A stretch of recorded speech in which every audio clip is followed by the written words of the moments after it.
was great. So thankful for the opportunity. You know, it's been a long process for me, but I stayed the course. To do, you know, maintaining my sobriety, you know, meeting with my counselor, getting down on myself, wanting to give up on football, but, you know, at the end of the day, I had to look myself in the mirror, face my own demons, and get myself together. I know a lot of you guys have been waiting for this video. You wanted to see my take on the Dallas Cowboys versus Philadelphia Eagles game, and I wasn't able to get to it immediately like I usually do, primarily because I just returned from a trip. And then the moment I returned from a trip, there were other topics that I felt like had some priority. And then right when I finished those topics, I got sick with a sore throat. But man, if you guys know me, you know no illness is gonna hold me back from making videos for you guys. So before we get to the content, make sure you drop a like, subscribe, and turn on our notifications to help the channel grow. Now that we got all that out of the way, break!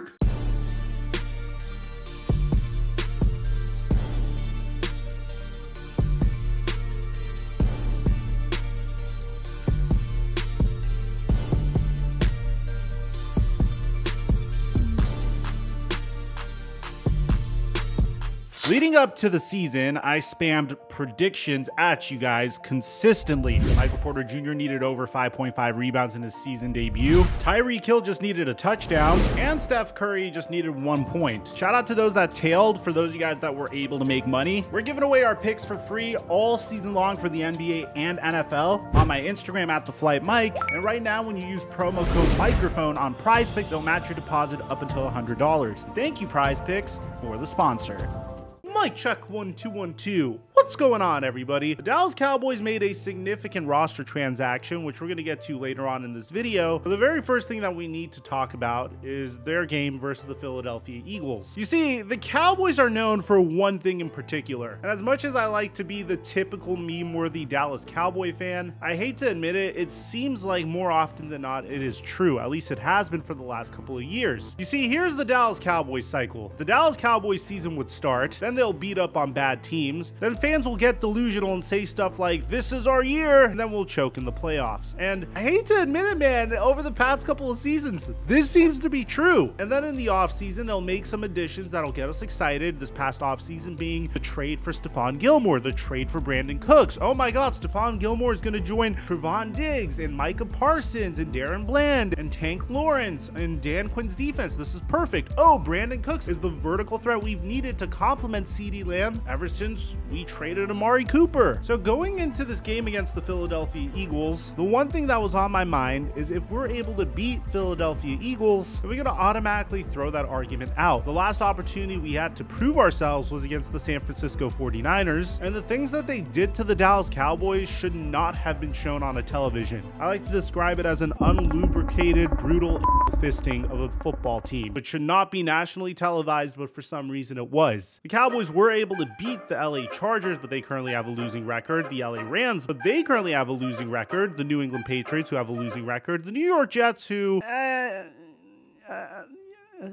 so obviously this Philadelphia Eagles game was very significant. And historically, Dak Prescott has always played well against the Philadelphia Eagles. Now, if you are a frequent viewer of my YouTube channel, yes, you know I hate the Eagles, but at the same time, I respect how they built this team. I mean, in the offseason, they lose Miles Sanders, they trade for DeAndre Swift, they lose Javon Hargrave, they draft Jalen Carter. They have this incredible rotation of pass rushers that includes Hassan Reddick, Nolan Smith, Brandon Graham, Fletcher Cox, Jordan Davis. I mean, this defense is scary. They recently traded for Kevin Byard. I could go on and on about how good the Philadelphia Eagles defense is, and then you look at their offense that features Jalen Hurts, DeAndre Swift, AJ Brown, Devontae Smith, Olamide Zaccheaus, Jason Kelsey, and Lane Johnson. On top of that, they have been running the most overpowered play in football this year with a 94% conversion percentage, at least at the time that they faced against the Cowboys, which is known as the brotherly shove, or the tush push. And the game started out with a bang. I mean, you had a touchdown from the Philadelphia Eagles, which the Cowboys responded with a touchdown of their own. Cowboys would force the Eagles into a 3-and-out, which would result in a Cowboys touchdown as well. And by the end of the first half, the Cowboys went up 17-14. The thing about this game in particular was Cowboys kept up with the Eagles the whole time. And this game quite literally came down to a game of inches. For example, with the Eagles up 28-17 towards the end of the third, Dak Prescott found Luke Schoonmaker for a 1-yard touchdown, but Schoonmaker was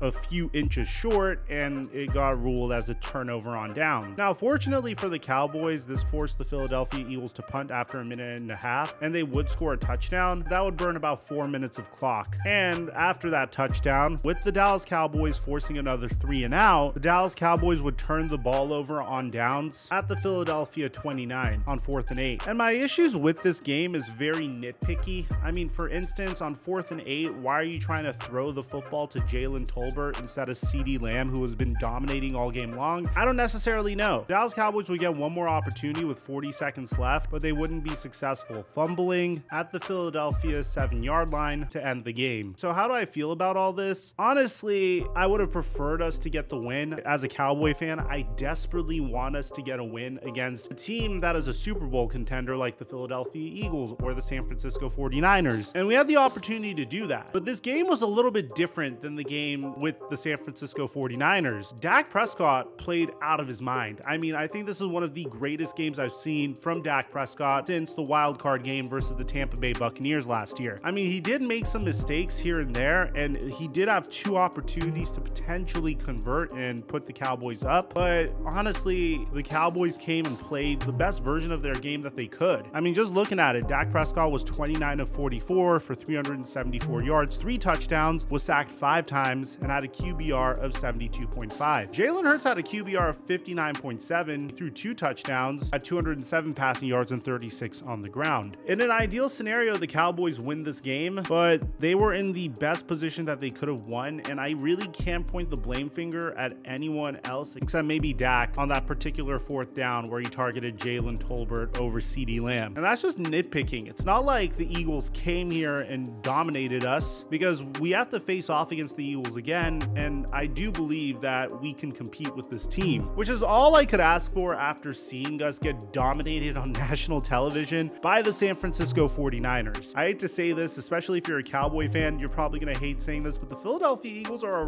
really good team. You don't have to be a genius to figure that out. I can't find a single hole in this roster except maybe their linebackers. And the fact that we were able to hang with them at least makes me a little optimistic for the future, although I would have preferred to get the win. So following that game, the Dallas Cowboys believed that they needed some help at the wide receiver position. And I've been on the record saying that I don't really know how I feel about this Dallas Cowboys offense. I don't know if Dak Prescott operates the best in a West Coast type of scheme. I didn't think that change was necessary, and you could clearly see that Brandon Cooks is a shell of his former self out there as a result of it. But I guess the Dallas Cowboys feel like they need more help at wide receiver aside from CeeDee Lamb, Brandon Cooks, Michael Gallup, and Jalen Tolbert. So in typical Dallas Cowboys fashion, they decided to take a chance on an individual that has a troubled past. So for those of you guys that don't know who Martavis Bryant is, he's one of the most promising 4th round wide receivers to play in the NFL in quite some time.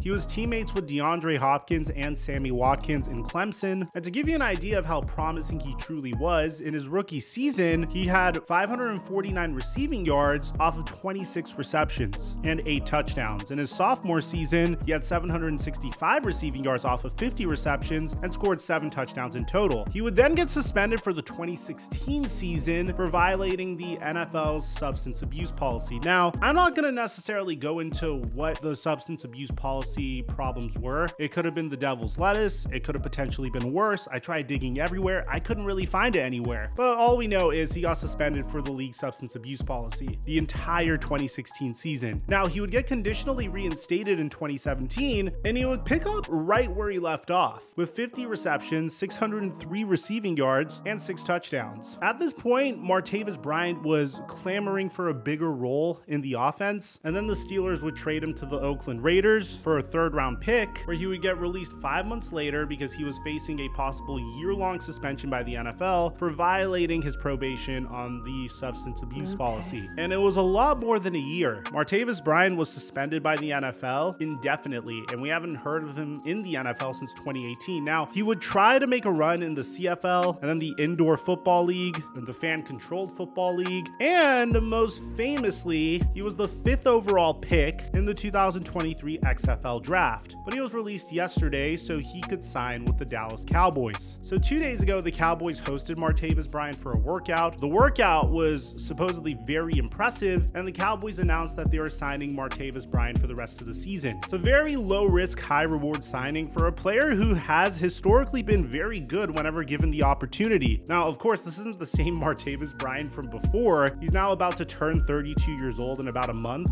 and the reason the Cowboys are bringing him in is to fill the role that they're hoping that Michael Gallup would have filled. It's no secret, man, Michael Gallup hasn't been a good player over the past 2 years. I don't know why the Cowboys decided to extend him despite suffering a major injury, but at the very minimum, they get depth in the form of a very high upside player, and I'm here for it. But it's kind of funny because it's a move that the Cowboys are known for doing, taking a chance on players that have had character issues or have had some off the field issues or have been suspended in the past, and hoping it works out well for them. I mean, you guys remember Greg Hardy. Of course, a few years ago, they signed Aldon Smith. So this is very on brand with the Dallas Cowboys. Let me know what you guys think about this decision in the comment section down below. Aside from that, I'm your boy Mike, and I'm dropping our mic until our next upload.